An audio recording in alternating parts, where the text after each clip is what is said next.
Gurur Brahma, Gurur Vishnu, Gurur Devo Maheshwaraha, Gurureva Param Brahma, Tasmai Shri Gurave Namaha.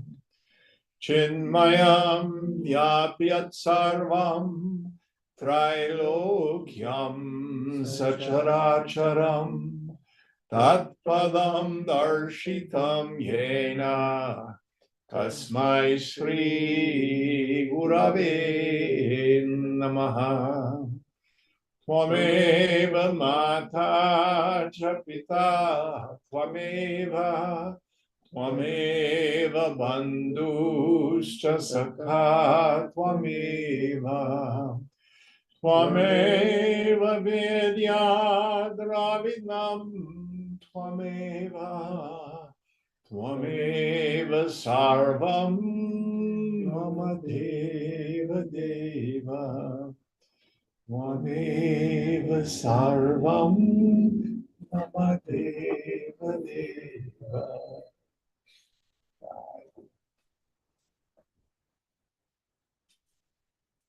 Om Bhadram Karne Vishnu Yama Devaha Bhadram Pashye Makshabhirya Jatraha Stirai Rangai Stushtvagum Sastanubihi Vyashema Devahitam Yadayuhu Swasti na Indro Vridhashrabaha Swasti na Pusha Vishwavedaha Swasti nastarksho arishtanemihi Swasti no brahaspatir dadatu.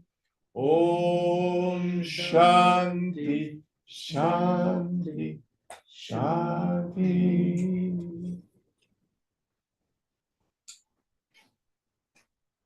So we're still in our first Mundakam, the first chapter.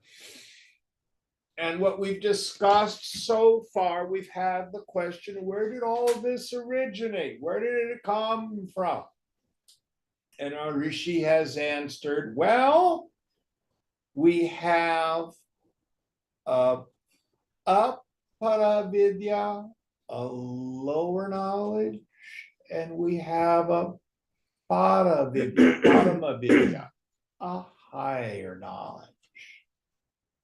So the lower knowledge,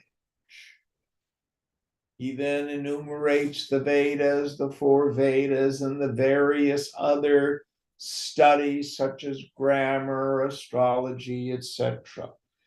Meaning this is a catch-all phrase for worldly knowledge. Worldly knowledge only produces temporary results. The benefits of worldly knowledge are only continued to be experienced with continued work and effort. Very clear example. Oh, I did the dishes this morning. That's done. I will never have to do dishes again.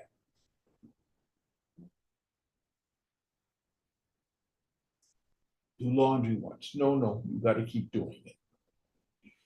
And any aspect of human endeavor is the same. But then we have the higher knowledge. What is that knowledge? Which is the end of knowledge, the Veda Anda. And last week we had a mantra that pointed to the infinite. It's not defined, it only points. And it indicated our primary meditative practice.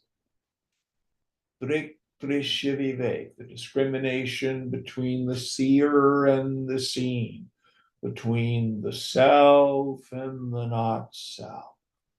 I'm not the body, I'm not the prana, I'm not the mind, I'm not the intellect. I'm not even the Chid-abhasa, the reflection of consciousness, caught in the web of thought, as Swamiji used to say. I'm that ground of being, that awareness. All right, so we're on I think the 7th mantra, and Santosh is going to help us out this morning.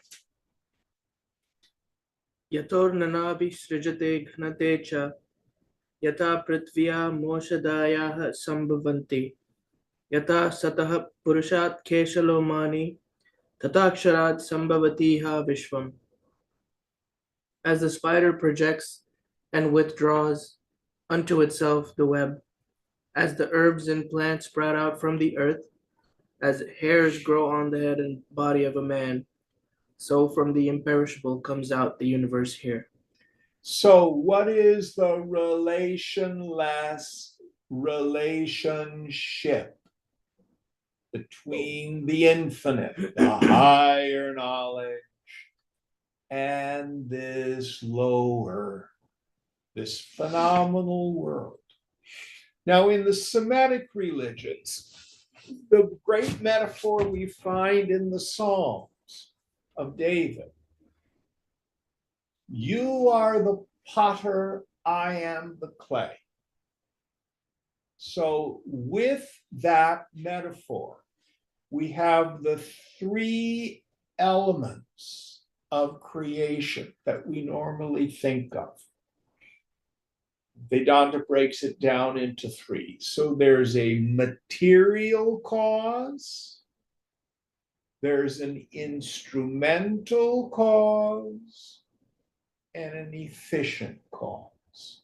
So when a potter makes a pot, the material cause of the pot is clay. The clay is different than the potter. There's an instrument. Where does the potter make the pot? She makes it on a potter's wheel. Instrumental cause. Efficient cause. Who makes the pot? The potter. So we have multiplicity, we have dualism, or polyism. Vedanta says that's not how this world comes into being. At the end of class, we have one of the most famous Shanti mantras, Purnamada Purnamidam, Purnam Purnat Udachyate. Purnamada, that, the infinite, the higher knowledge is full. Purnamidam, this world is full. And it says, from the fullness of that, the fullness of this has issued forth, proceeded forth. And the Rishi in this Upanishad has used these beautiful metaphors, like the silk coming out of the spider and withdraws it back. Like the plants emerging from the hidden earth. We have no idea what's going on. The seed is buried, but up comes the plant. At the end of the season, it goes back. Next season, it comes up again. So these ideas of something unmanifest, something hidden, and this world issues forth. How does it do it?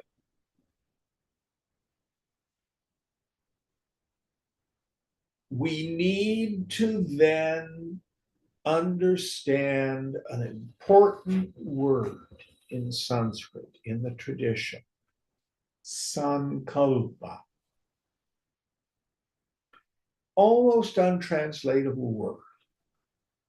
Wish, will, thought, imagination, intention, desire. All of these are elements of this wonderful word, sankalpa. Let's see if we can understand it a little bit more deeply. Sankalpa is the process whereby an image in the mental realm grossifies and appears as an objective material form. A little bit subtle. Let's see if we can get a direct experience. If you close your eyes and visualize a mango, that mango is an image in mind, it's imagination. If, on the other hand, you dream about a mango, it really comes about in the same way. It's just an image. It's just imagination. But to the dreamer, it seems as solid and as real as everything in this living room seems to you and me, the stars, the cosmos.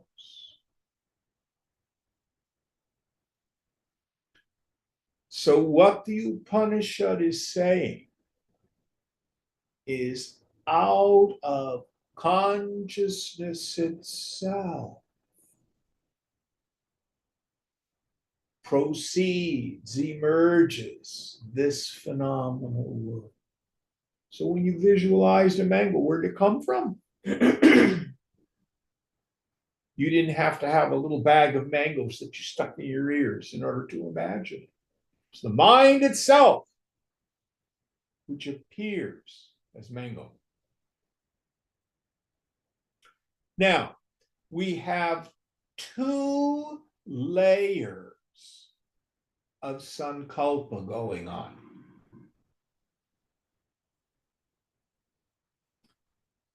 In a later mantra, we're going to use this wonderful name for God, Hiranya Garbha, literally the golden egg or the golden womb. In many of the Upanishads and Vedas, this is equanimous with Brahma, the creator, with the Ishvara, the Lord, with Prajapati, the firstborn. It's another name for the intending God. There's one exception to this, and that is the Mandukya Upanishad, which parses it a little bit different. It calls Ishvara the total vasana and Hiranyagarbha the total mind. I like it a little better. But the point is, it's the sum total of all the minds in creation. And just like when you're in a crowd, the total is unique, different, and greater than just the sum of the individuals. Anybody here go to a sporting event like a Giants game or a football game? Ever do that? You find yourself jumping up and down and screaming and doing all sorts of things you'd never do walking down the street, don't you? Because it's the group consciousness, the group mind. Also, we have, if there's a fire or something in a building, people will trample one another. do things they would never do as individuals. So you have to expand this idea of a group mind to infinity. That is Hiranya Garbha. So God, we need to think of it as Ishvara or Hiranya Garbha, the total mind, creates the phenomenal world. And it is inherently neutral. The speed of light is not good or bad, just or unjust. It just is. But we as individuals have our own individual sankalpas. So, Ishvara has created Santosh. I like him. I think he is nice and wonderful. Someone else, I don't like them. That's my sankalpa, which I superimpose on the fundamental neutrality of God's universe. And we have at the individual level far more ability to bring our imagination into manifestation than we think. All of the new agey things about manifesting all trace their origin back to yoga. Most likely Yoga Vasishtha, where great yogis are able to do things we would think are miraculous. Why? Because the phenomenal world is not concrete. It is not solid and bound by just physical laws. There is a metaphysical law, the law of sankalpa. Any sankalpa, any intention, any idea that's consistently maintained, that's not conflicted or contradicted, tends towards grossification. Now, this has enormous personal ramifications. So, for example, if you're worrying about something and you spend the whole morning reviewing your fears and worries and stuff like that, I promise you it's going to get thicker and seem more real to you. Who's had that experience? Swami Tejo Mayananda used to say, do you know how to get rid of your worries? Quit worrying. Our problems, our worries wither and die from lack of attention when we turn our minds to the infinite or even just elsewhere. So one of the practices we find in the 12-step groups, a lot of psychotherapists are doing this now, is a gratitude list. Anybody here been given the suggestion of making a gratitude list every morning? Yeah. What's it do? What's it do, David? It redirects your attention, your intention. Yes. Yes. If you turn your mind to what you're grateful for, your world starts to show up differently because of your sankalpa. Now, in many traditions, we have practitioners who use what philosophically we call a fetish. Fetish doesn't mean kinky sex here. It means some object that we use, that through our belief, we focus our intention. So, David, were you raised Catholic? Yes. Okay. So you probably remember the little old Portuguese ladies. Oh, Aunt Mary is sick. I'm going to do the rosary for her. Yes. They imbue the rosary with healing powers.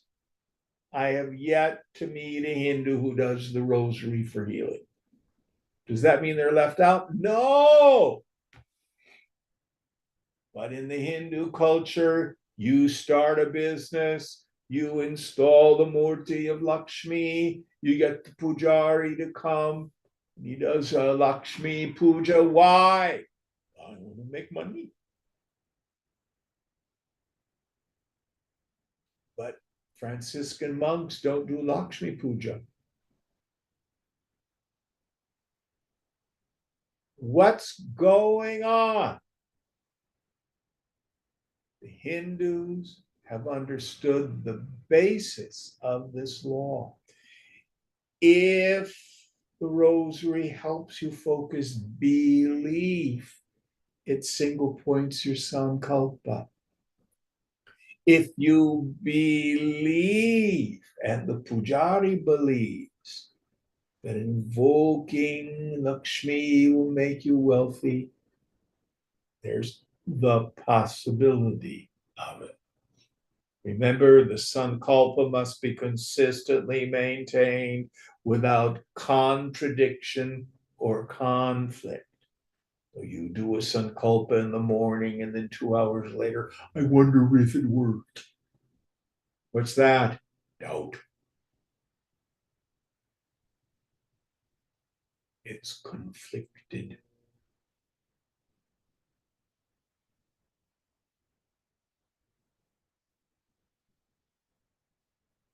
You do a healing sankalpa for a friend, and then later in the day, oh, I hope they're okay. Cancer is so bad. Contradicted. Am I making sense? So it's not about willpower. A sankalpa is powerful when it's done in a quiet mind with a clear intention, because of a clear understanding that we're dealing with cosmic law. Now, I talked about Ishwara's sankalpa or Hiranyagarbha's sankalpa. That supersedes any sankalpa you or I could have.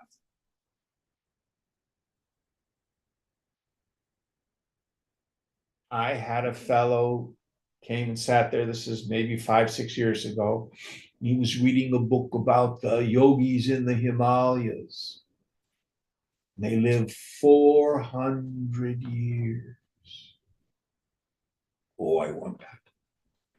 They take the kundalini in through the brain and out the top of the head. I said, oh, well, tell me, what happens at year 401? You're dead. Why? Because Ishwara's sankalpa is nobody gets out alive. All forms are temporary. That's Ishwara's sankalpa. I don't care how many affirmations you do, you will never change the speed of light. That's Ishwara's sankalpa. But we have much more freedom than we think.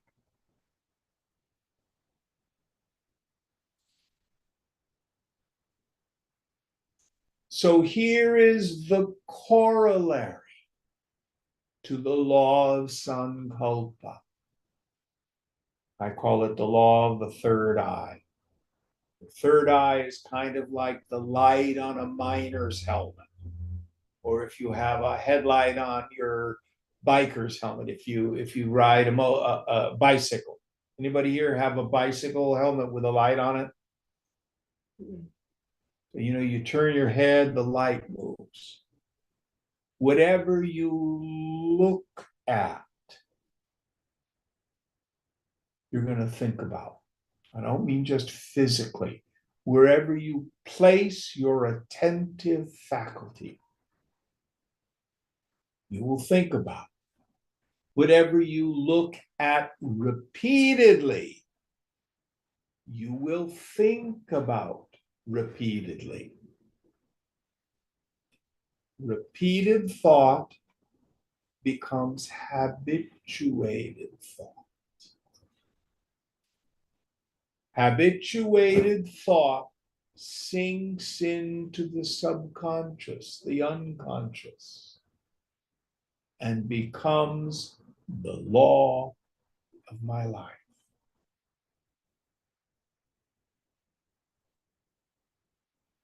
Oh, I have these triggers, Jim. I'm conflict avoidant. I went to the therapist and I learned that I have this because my parents used to fight. I get so upset around arguments or conflicts or stuff. Don't get mad at me. It's scary. What's going on? Sankalpa.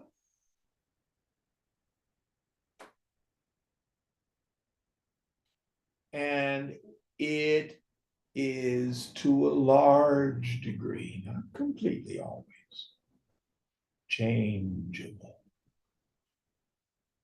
through practice.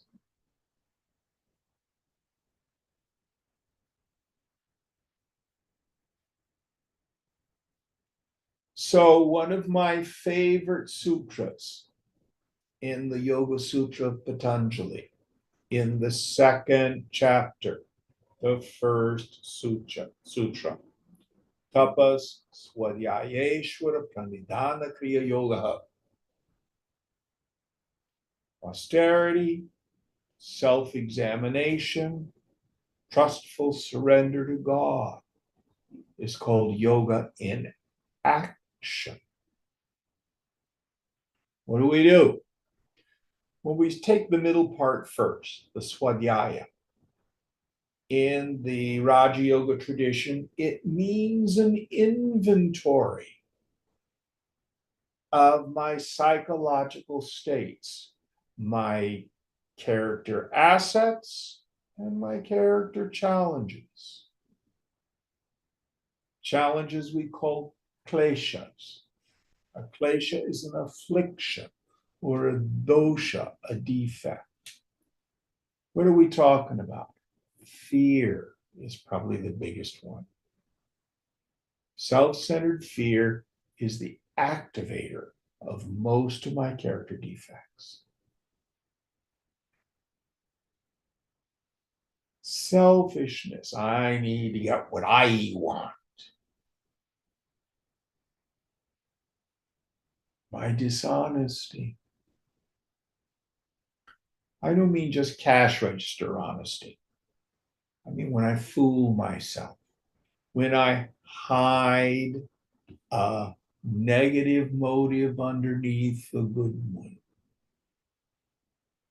I'm just trying to teach so-and-so a lesson. It's for their own good. Well, what I really want to do is punish. So we have to have this rigorous honesty about our own psychological states. This is one of the great benefits of meditation. You get to see what your psychological material is. Then we move back to the first part of the sutra, tapas. Austerity doesn't mean standing on one leg or sleeping on a bed of nails. It means going through the process in the beginning of thought replacement. No, I'm not going to spend all morning rehashing the wrongs other people have done,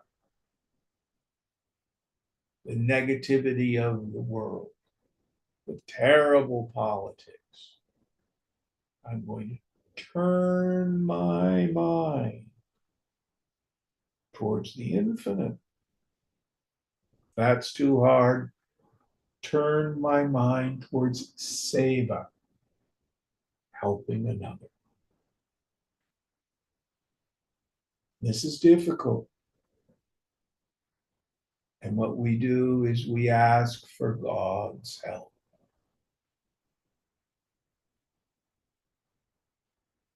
Wonderful, wonderful sutra. Tapas Swadhyayeshwara Pranidhana Kriya Yoga. What are we doing? We're changing our habituated sankalpa.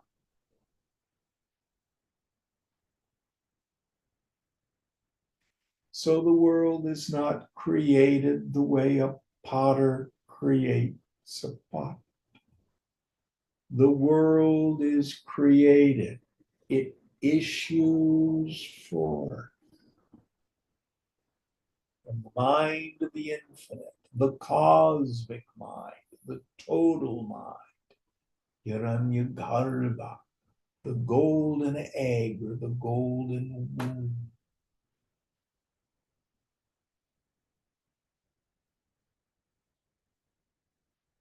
Enormous ramifications.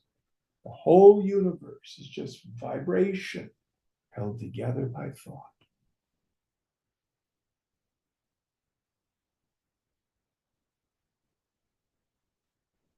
Now,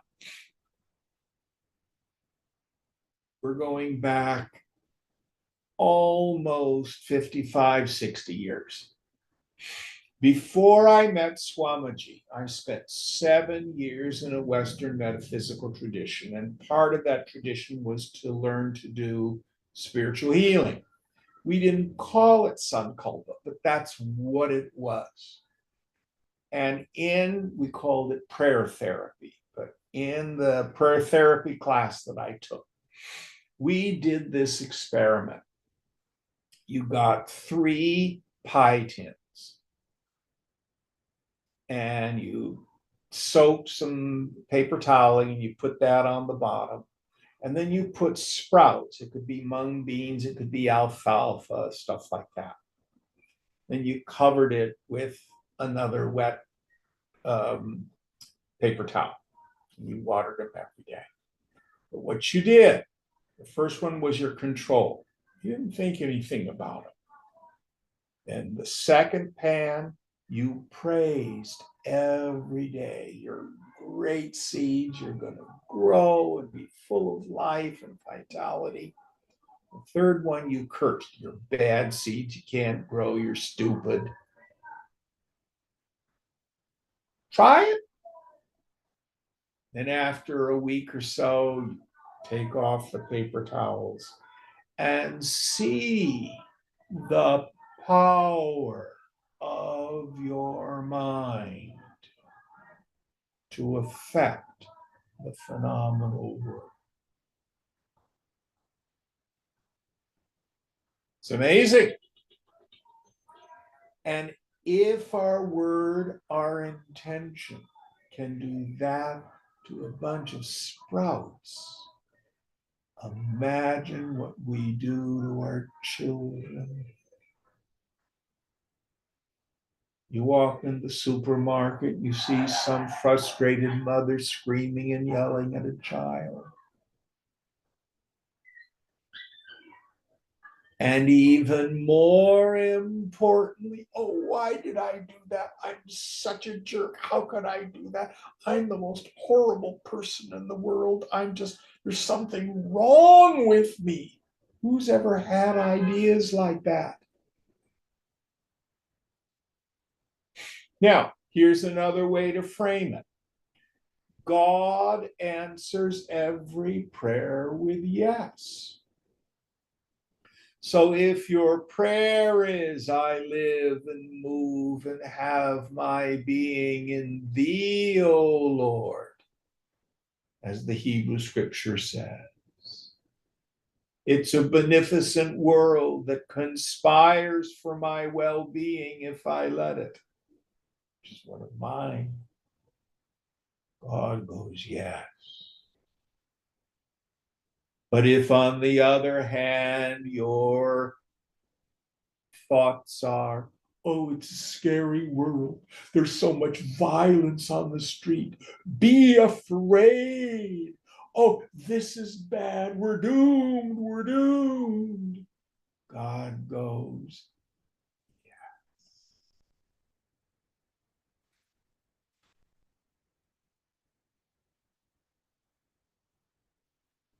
because we're not dealing with a person in that sense. We're dealing with cosmic law.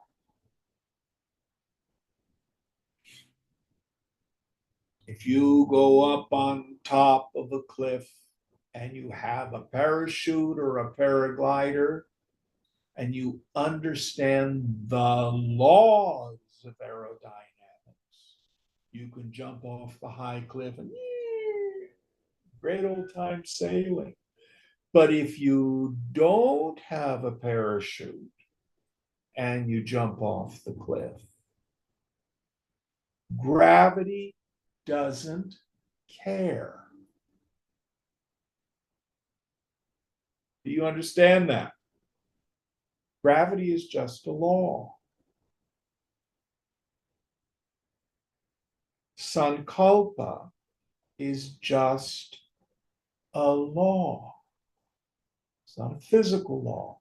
It's a metaphysical law.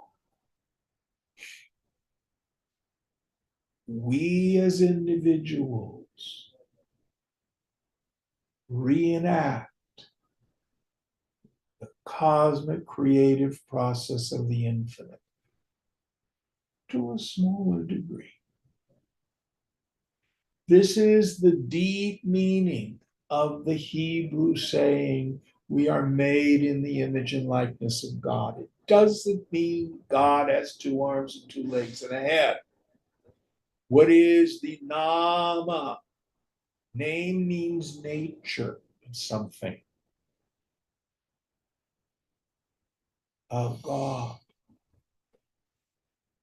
Here the Upanishad says, just as the spider issues forth the silk, just as the earth brings forth the sprouts. What was the third image? I'm having a senior moment.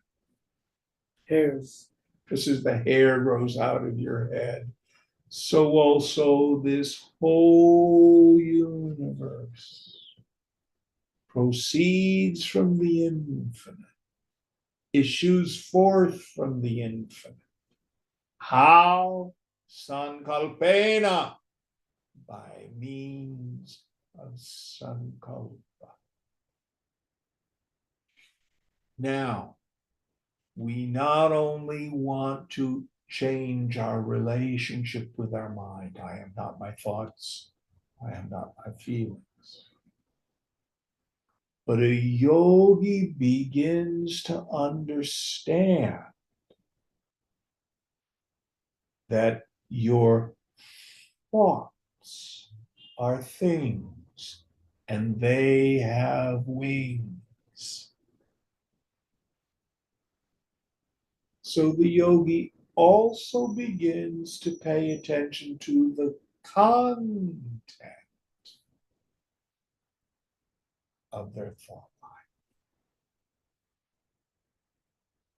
Now, to end this discussion, who here has ever been on a Vipassana retreat or a Buddhist retreat? At the end, did they do the metta meditation? Yes. Tell us what the metta meditation is. What are you thankful for? Well, the way I was taught it, May all beings be happy. May all beings be peaceful. May all beings be liberated. Was it something like that? Something like Yes. Why do you do it? It is a sankalpa. This is Tantra. Why do they do it at the end? Because the group mind is as quiet as possible, meaning that's when it's most powerful. I tell you, 25, 30 people doing the metta meditation at the end of the retreat. Far more powerful than guns.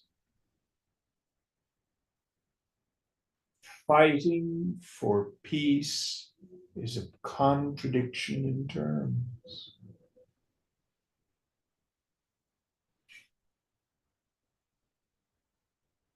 All right, that's about enough on that. These incredible ramifications. So we have the cosmic projection that Hiranyagarbha brings forth. And then we have the individual projections that you or I do. Be part of the solution, not part of the problem. Any thoughts on this? Jim, I have a technical question. Yes. Is the actual Sanskrit word sankalpa there in the Sanskrit Not in this in this Upanishad. verse? No, they only okay. implied it by Oh, okay. spider with its silk, the head with its hair, the ground with its seedlings. Oh, okay. I see now. They use the MG. I described it as sankalpa, but we find that word in Yoga Vasishta. We find it in Shankara, stuff like that. Yes, thank you. It is a fantastic word. Yes. Yeah. Thank you. All right. Yes, so a couple of things. First of all, do you remember what the control group was like compared to the other two? It just grew the way everything grows. And the positive thinking one grew more in your. And it would vary from student to student in the class. Okay. But by and large, things that we give positive energy to, thought and feeling, do better in this world than the stuff we criticize. Right. And for example, I was working with a student who thought that he had to beat himself up in order to do better. If he didn't do well on a test or made a mistake at work or something like that, he had to punish himself. That was his motivation to do better.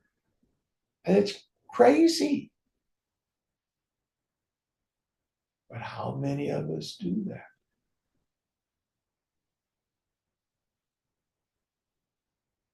But go ahead. Well, there's a follow-up to another point. So going back to the mango example. So I don't want to cut you off, so I can ask after you're done. No, go ahead. So the asking to imagine a mango, yes, I can do that. But I can only imagine things that are combinations of what I have seen, heard, smelled, tasted. I etc. disagree. For example, Albert Einstein was asking the question, what are the underlying unifying principles of the universe? And the idea of E equals mc squared. That energy and matter were fundamentally the same thing and interchangeable. Was not an idea he got from someone else. It was direct inspiration. Then he had to work out the mathematics of it. All true creativity comes this way.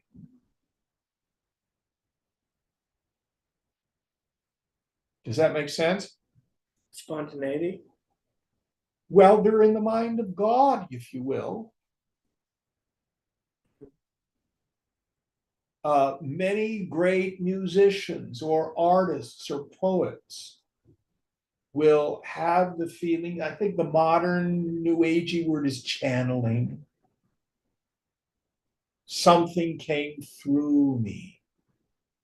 Not a new idea. The old prayer of St. Francis, Lord, make me an instrument, make me a channel of your peace. So real creativity is not artful synthesis. Something fresh and new comes into the world from the mind of God. Mm-hmm. Does that make sense? Mm-hmm.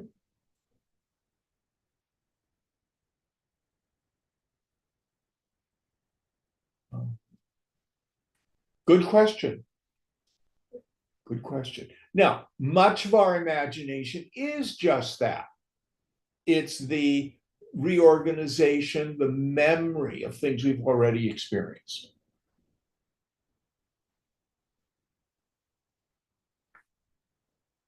But any project that you want to do in the world starts with an idea. One of my students had a heart condition, and his aortic valve, is that the right thing? Did I say it right? Yes.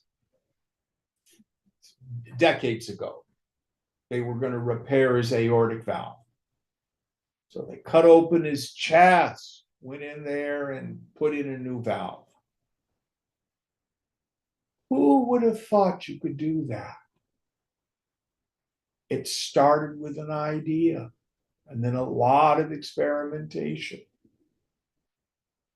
Now, his last procedure, they took the valve and they squished it small and put it on the end of something that would fit through your veins. They went in through a vein in his groin all the way up to the heart and were able to put it in there without open heart surgery. Somebody had to come up with that idea. Fantastic idea. Then you work to manifest your sankalpa. It starts with a wish, a will, an intention, a desire. All human progress comes about that way.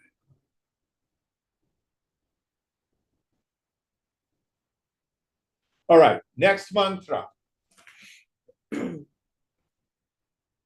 Tapasa chiyate brahma tato nama bijayate annat prano manah satyam lokah karmasu chamritam.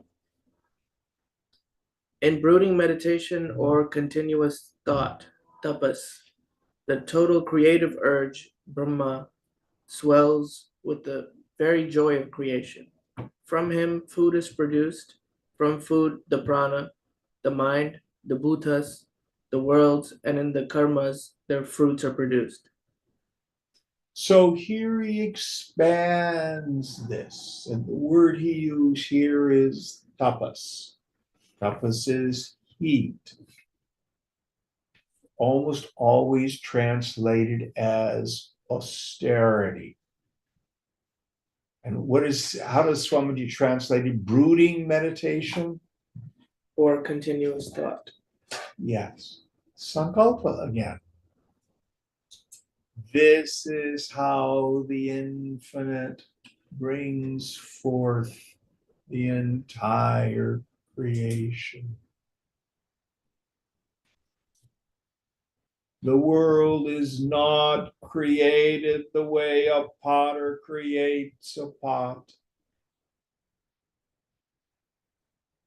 It is by means of brooding meditation, concentrated thought.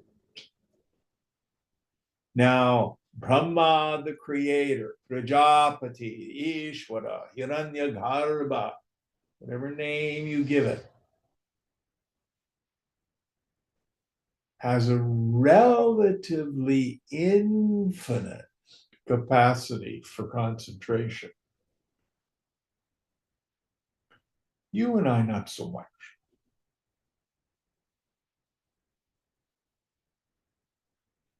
But from it comes everything in this phenomenon.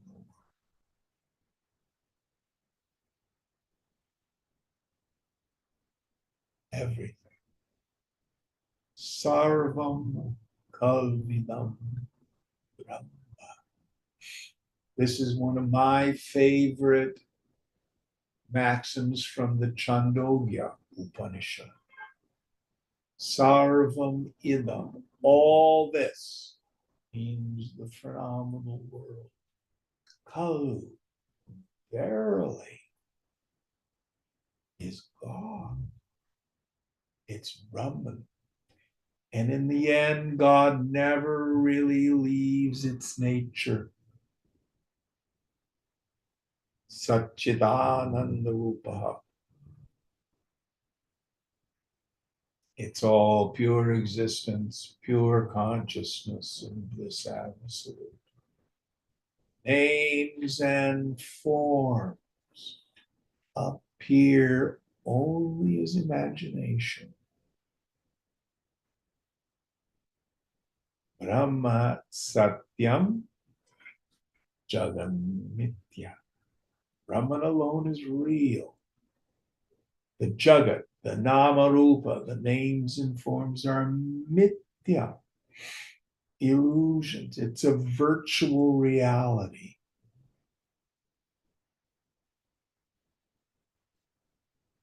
Sarvamaya, Sarvamana. All this is Maya. All this is truth.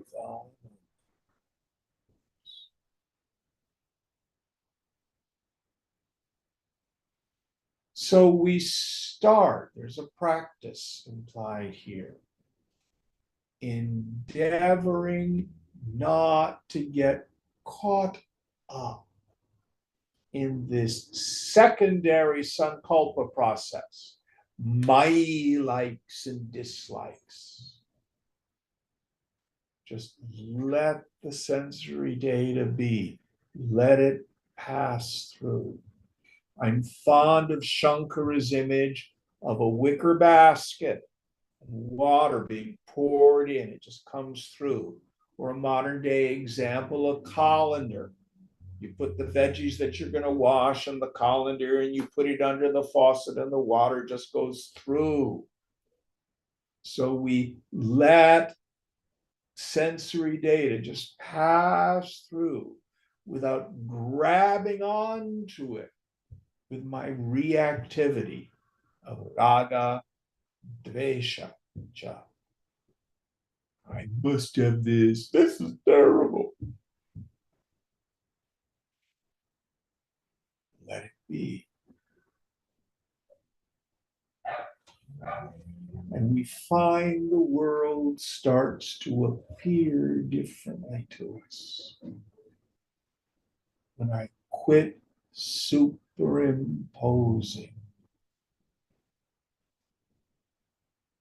my habituated likes and dislikes.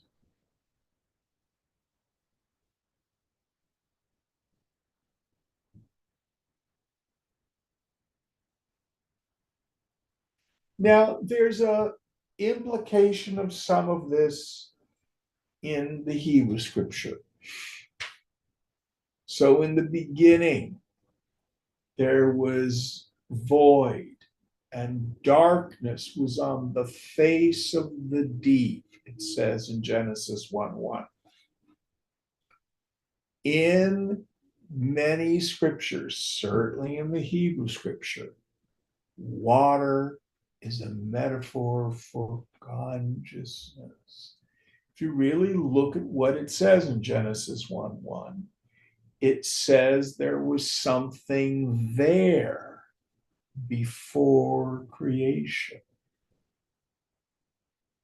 And then what does God do next? God said, "Let there be light." The Hebrew scripture, God speaks the world into existence. There's a whole science of mantra and yoga about the relationship between speech and mind. The word mantra comes from the root manas, mind. Same idea. Same idea. So this is the language of poetry, but it's implying this deep understanding of how all this comes into being. And by implication, you and I reenact that process.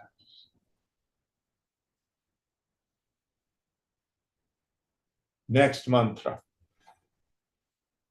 यः सर्वज्ञ सर्वविद्यस्य ज्ञानमयं तपः तस्मादेतद् ब्रह्म नाम रूपमन्नं च जायते इति मुण्डकोपनिषदि प्रथममुण्डके प्रथमखण्डः. From the Brahman, the supreme reality, who not only is aware of the total happenings in the world, but has the knowledge of all the details of happenings every minute, whose very thought is of the nature of knowledge, all these are produced. The Creator, names and forms, and nourishment for all. So this Brahma, the creator, Brahman, ultimate reality, is conscious, is sentient. Quantum physics is beginning to become so close to the Vedanta. Now, I'm no physicist, I'm a retired musician. But those of you with a scientific background, correct me if I've misunderstood this. But they've done experiments with light such that if you observe light experimentally, it behaves like matter, photons. But if you don't observe it and try to quantify it, it behaves like energy. Did I understand that right? We're halfway there. If you don't observe it, it exists in both states. If you observe it, it collapses into either particles or waves. Depends on how you observe it. They don't know what the correlation is between how you observe it and what happens. They just know that beforehand it acts like, well, you could say if you don't observe it, well, you can't really, because the act of observing is part of what happens. What Vedanta would say is, it is the knowing of the infinite that brings about creation itself.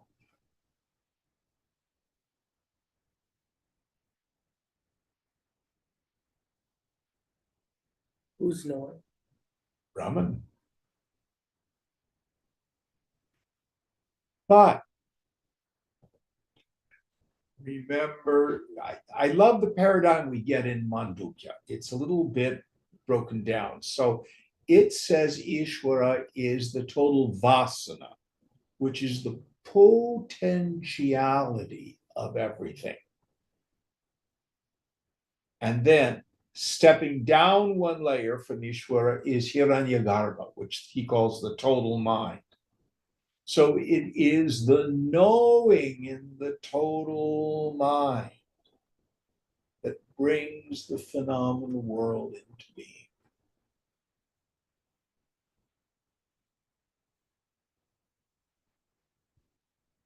So for you and me, the more we focus on things, the more we concentrate on things, the more tapas we do in the last mantra,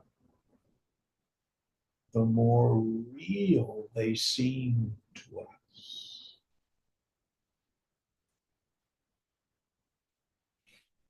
If you have a problem and you spend all day brooding over it, don't complain if it gets bigger.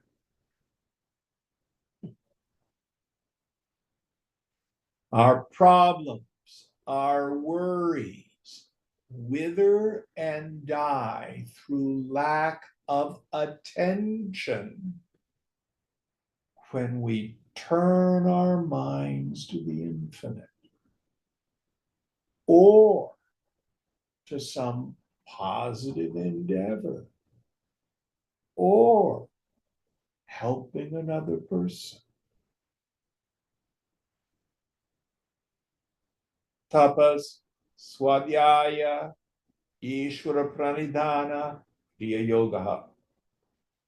First, Swadhyaya, our inventory of our habituated psychological states. You've got to pay attention. 90% of this is awareness. Oh my God. I just took a shower and for 10 minutes, I was having a conversation with someone who wasn't even in the room. Who's done that? That's crazy. Especially if it's all negative thinking. Then do the tapas. Choose.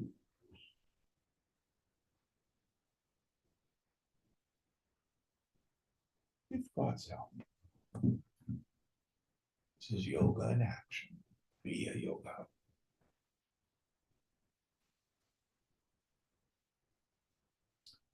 To review, all this world comes about from the infinite by means of imagination. It is nothing but the infinite appearing as name and form. I like to say, God doesn't create the world at us and to us, but as us and through us.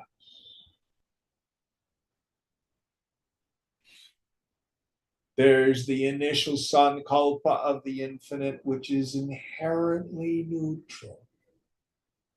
Then there's my secondary sankalpa, my likes and dislikes, my opinions about stuff.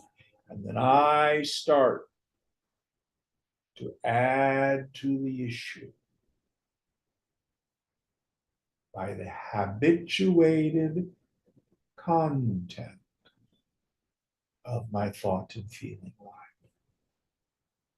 And don't be afraid of your mind. That doesn't help. Stand back as the witness. This world is like a dream, but it doesn't have to always be a nightmare.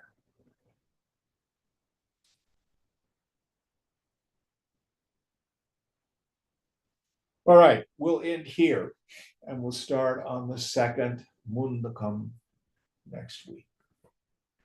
Om Purnamada Purnamidam Purnat Purnamudachyate Purnasya Purnamadaya Purnameva Vashishyate.